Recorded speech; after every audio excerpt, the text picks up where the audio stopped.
वळूयात पुढच्या कार्यक्रमाकडे. मी मान्यवरांना विनंती करते की आपण दीप प्रज्वलनासाठी व्यासपीठावर यायचं आहे.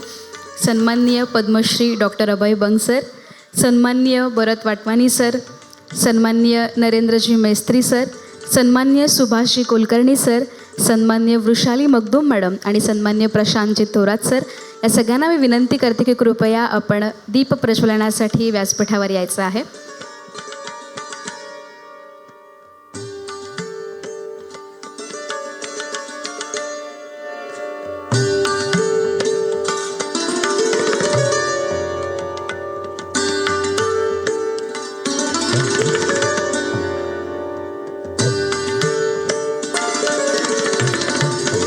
मंडळी, ज्ञानाची ज्योत जेव्हा सेवेच्या तेलाने प्रज्वलित केली जाते, ज्ञानाची ज्योत जेव्हा सेवेच्या तेलाने प्रज्वलित केली जाते, तेव्हा समाज परिवर्तनाचा हा अखंड दीप नेहमीच तेवत राहतो.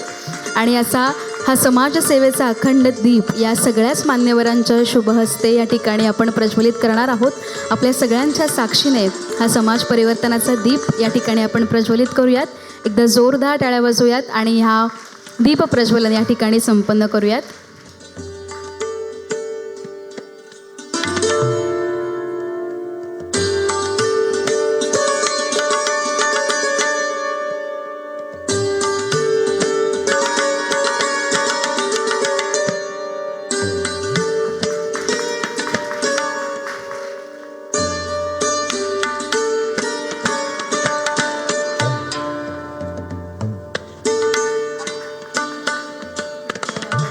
विराजमान व्हावं. खरं तर मोठेपणा कधीच पदाने मिळत नसतो, तो त्यांच्या कार्यामुळे मिळतो. आणि कार्यातून जेव्हा माणुसकी फुलली जाते तेव्हा ते व्यक्तिमत्व, ती व्यक्ती प्रत्येक समाजातील प्रत्येक व्यक्तीच्या मनामध्ये, हृदयामध्ये अजरामर होत असते. आणि म्हणून ही सगळी मंडळी आज आपल्याला प्रमुख पाहुणे म्हणून, मार्गदर्शन म्हणून मिळालेली आहेत, लाभलेली आहेत. तर त्या सगळ्यांचं स्वागत करणं आपण प्रभात ट्रस्टच्या वतीने आपलं कर्तव्य समजतो. मी सन्माननीय पद्मश्री डॉक्टर अभय बंग सर यांचं स्वागत करण्यासाठी आमंत्रित करते सन्माननीय प्रशांतजी थोरात सर यांना.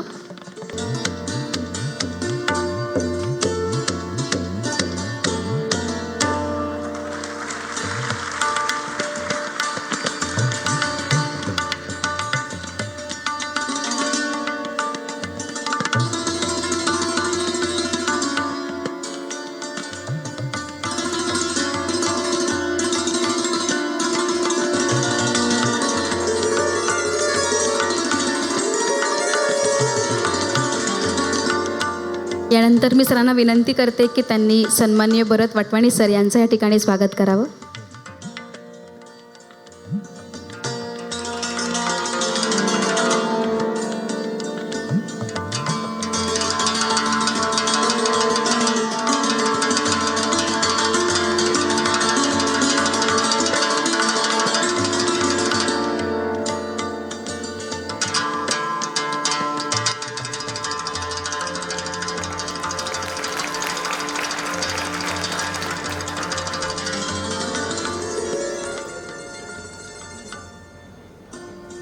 यानंतर नरेंद्रजी मेस्त्री सर, आनंदवन मित्रमंडळ मुंबई यांचं स्वागत करण्यासाठी मी आमंत्रित करते कुचिक मॅडम यांना.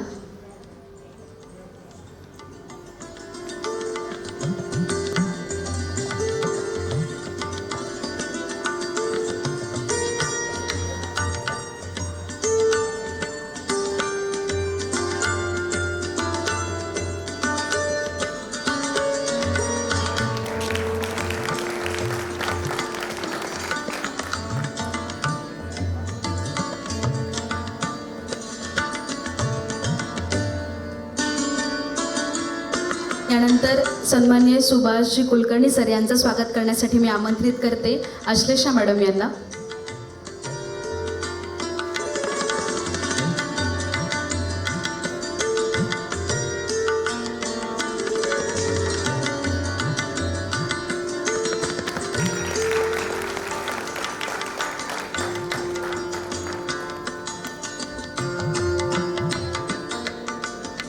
यानंतर आपल्यामध्ये उपस्थित आहेत सन्माननीय वाटवानी मॅडम. तर मी सन्माननीय मगदूम मॅडम यांना विनंती करते की त्यांनी आपल्या शुभ हस्ते या ठिकाणी सन्माननीय स्मिता वाटवानी मॅडम यांचं स्वागत करायचं आहे. मी त्यांना विनंती करते की कृपया आपलं स्वागत स्वीकारण्यासाठी आपण व्यासपीठावर यावं.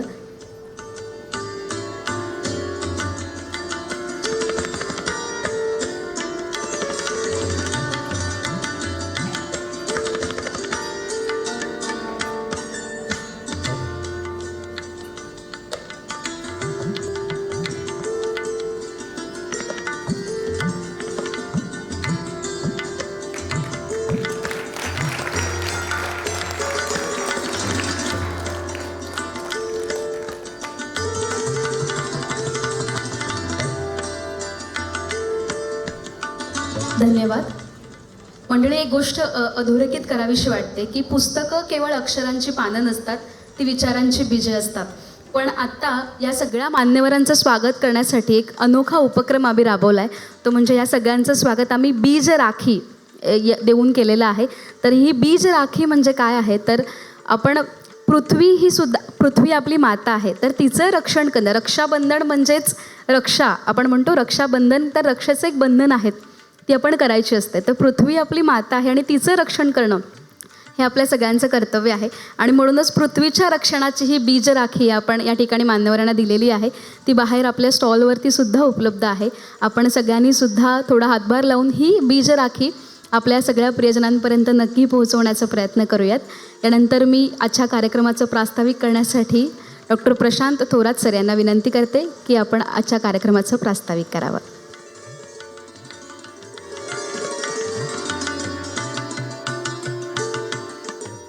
नमस्कार. आजच्या या कार्यक्रमाला जो की 7 डिसेंबरला होणार होता, आरोग्य स्वराज्य या विषयावरती सन्माननीय पद्मश्री डॉक्टर अभय बंग सर यांचं व्याख्यान आपण आयोजित केलं होतं. परंतु काही अपरिहार्य कारणामुळे हे व्याख्यान त्या दिवशी त्यांच्या माध्यमातून संपन्न झालं नव्हतं. पण आपल्याला आठवतं की आपले मार्गदर्शक माननीय रेमन मॅग्सेसे विजेते डॉक्टर भरत वाटवाणी सरांनी त्या दिवशी आपल्याला मार्गदर्शन केलं होतं. आणि सर त्या दिवशी मी बोलताना सांगितलं होतं की आज औषध नाही पण सबस्टिट्यूट आहे. आणि सबस्टिट्यूटनी पण त्या दिवशी खूप चांगलं काम केलं. आमचे नवी मुंबईकर खूप खुश झाले. त्यांचं म्हणणं सबस्टिट्यूट एवढं चांगलं असेल तर आता मेडिसिन आम्हाला बघायला यावंच लागतं. मग हे आपल्या आजचं हे राहिलेलं व्याख्यान या ठिकाणी आपण आयोजित केलेलं आहे. याला जोड म्हणून प्रभातचं संकल्प तुलादानाचा सामाजिक परिवर्तनाचा या अनुषंगाने सन्माननीय डॉक्टर अभय बंग सर यांच्या लिखित पुस्तकांचं तुला आपणा सर्व मान्यवरांच्या शुभ हस्ते या ठिकाणी संपन्न झालेलं आहे. सरांनी आणि आपल्याला सगळ्यांना माहिती आहे, जे सामाजिक क्षेत्रातलं काम असेल किंवा इतर आपण अभ्यास करत असू, ग्रंथ हे आपले गुरु आहेत.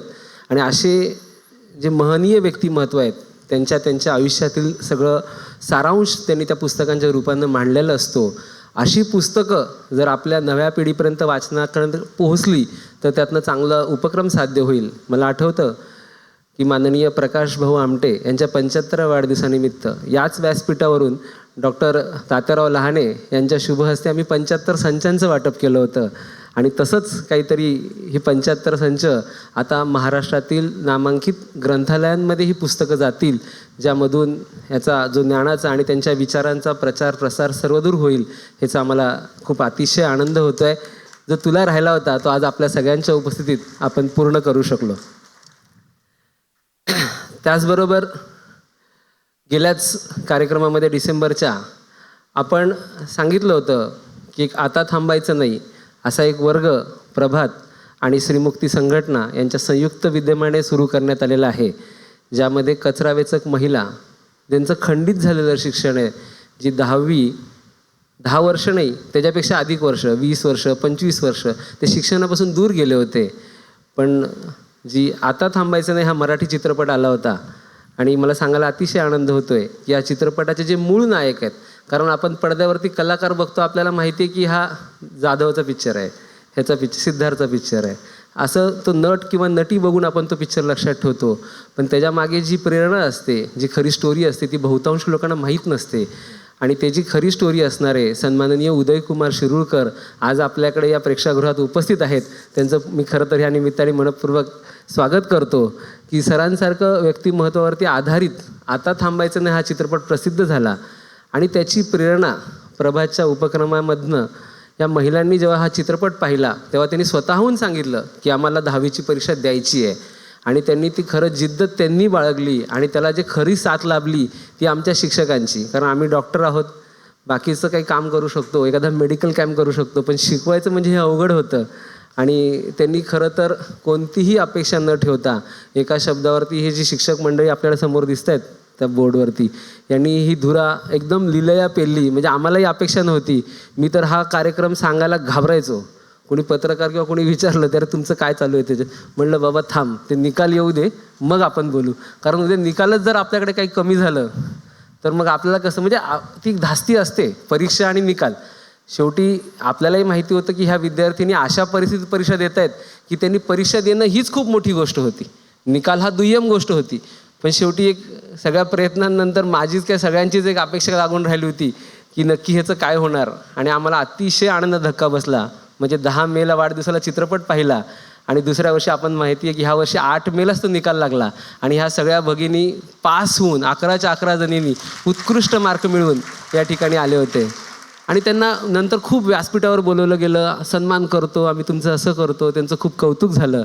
त्याच्यापेक्षा पुढे जाऊन 6 विद्यार्थ्यांनी आता 11वीसाठी ॲडमिशन घेतलेलं आहे.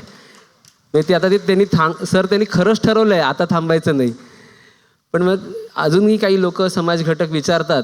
माझे एक मेडिकल डायरेक्टर लेवलचे सर आहेत, त्यांनी मला सांगितलं की प्रशांत, आम्ही आशा वर्कर्सना किंवा अजून जे छोटे मेडिकलमध्ये आपल्या सफाई कामगार आहेत त्यांना पण आम्ही हे करायला लावतो.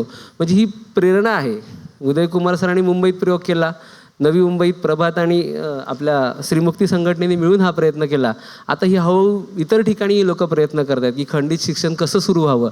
आणि अशा स्वरूपाची विनंती, अशा शिक्षणासाठी पण शिष्यवृत्ती मिळावी, कारण हा खर्चिक विषय, असं आम्ही नवी मुंबई महानगरपालिकेला आवाहन केलं.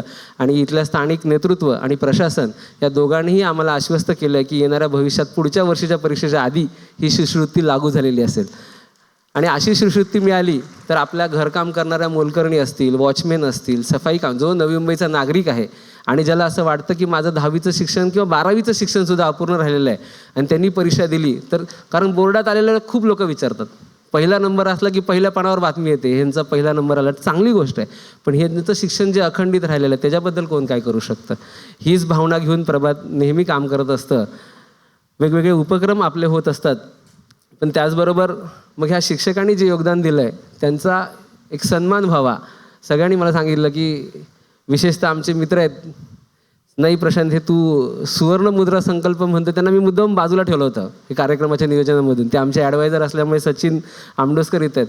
नाही सर, ते तुम्ही एक प्रकारे आम्हाला मानधन द्यायचा प्रयत्न करताय. म्हणलं असं नाही आहे. आम्ही खूप वेळा म्हणतो की तुमची कामगिरी सुवर्ण अक्षरात लिहून ठेवण्याजोगी आहे, तुमचं सोन्याचं मुलाचं काम आहे. पण द्यायच्या वेळेला आपण थोडंसं मागं पडतो. ती माझी खूप इच्छा होती की आम्ही ह्या सगळ्या खर्चातनं ती बाजू सांभाळू नाही शकलो. पण माझ्या शिक्षकांचा आणि मॅडमची ती तीव्र इच्छा होती की प्रशांत, विद्यार्थिनींचे सत्कार झालेत पण आपल्या, आणि आमच्या विद्यार्थिनींनी सांगितलं सर आम्हाला काही नाही आता पाहिजे, आमच्या शिक्षकांचा आपण सन्मान. त्यांनी ह्यात पुढाकार घेऊन आज या ठिकाणी हे सुवर्ण मुद्रा सत्कार, आणि त्याच्यापेक्षा पण सुवर्णयोग असा आहे की तो डॉक्टर अभय बंग सरांच्या हातून मिळतोय. हे या शिक्षकांना खूप सोन्याच्या मुलाचं वाटतंय. हे सगळ्यात महत्त्वाचं या ठिकाणी मला उल्लेख करावासा वाटतो. याच कार्यक्रमाला जोडून एक चांगली मेजवानी आपल्याला चालून आलेली आहे. ज्यांचं व्याख्यान आपण 7 डिसेंबरला ऐकलं ते आदरणीय आमचे मार्गदर्शक डॉक्टर भरत वाटवाणी सर. यांचं खूप प्रेरणादायी कार्य आपण त्या दिवशी ऐकलं. पण हे काम एवढं मोठं आहे की ते असं अर्ध्या 1 तासाच्या भाषणात समजून घेणं सोपं नाही. त्यांनी यापूर्वी जी पुस्तकं लिहिलेली ती इंग्रजी माध्यमातून होती.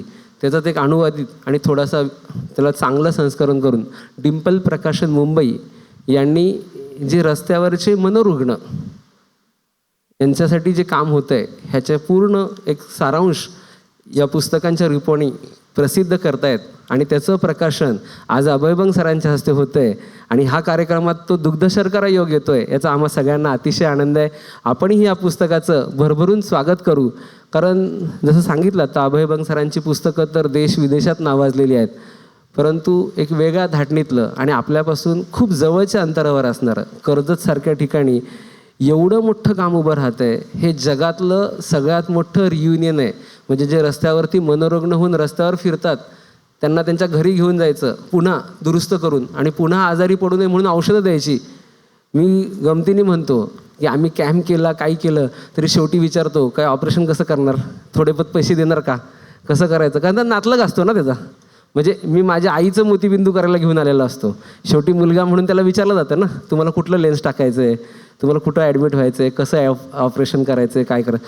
पण इथं जे सरांचे पेशंट आहेत मनोरुग्ण, हे रस्त्यावरचे आहेत, ह्याच्या नातलगाचा संबंधच नाही आहे. ह्याचा सगळा उपचार करायचा स्वखर्चाने, महाराष्ट्रात नाही, देशात नाही, देशाच्या सीमा ओलांडून त्यांना पुन्हा नेऊन भेट करायची, त्यांच्या घरात न्यायचं. जी 10-10, 20-20 वर्ष आपल्या प्रियजनांच्या वाटेकडे डोळे लावून बसणारी माणसं असतात, त्यांच्या आयुष्यातला जो आनंद आहे तो अतिशय उच्च दर्जाचा आहे. आणि ही जाणीव सरांनी जेव्हा आपल्या प्रकाश रथचं उद्घाटन केलं, त्यानंतर जेव्हा आम्ही श्रद्धा फाउंडेशनशी जोडलं गेलो आणि त्यातले जे मनोरुग्ण ज्यावेळेला माझ्याकडे डोळ्यांचं ऑपरेशन करायला येतात, तेव्हा आम्हालाही वाटतं की जेव्हा हा घरी रियुनियन होतो आहे तेव्हा त्याची एक दृष्टी, त्याला एक चांगल्या दृष्टीने त्याचं घर पाहता यावं आणि असं सरांचं एक छोटा सहकारी म्हणून आम्हाला काम करता येतं, याचा मला खूप अतिशय आनंद होतो आहे.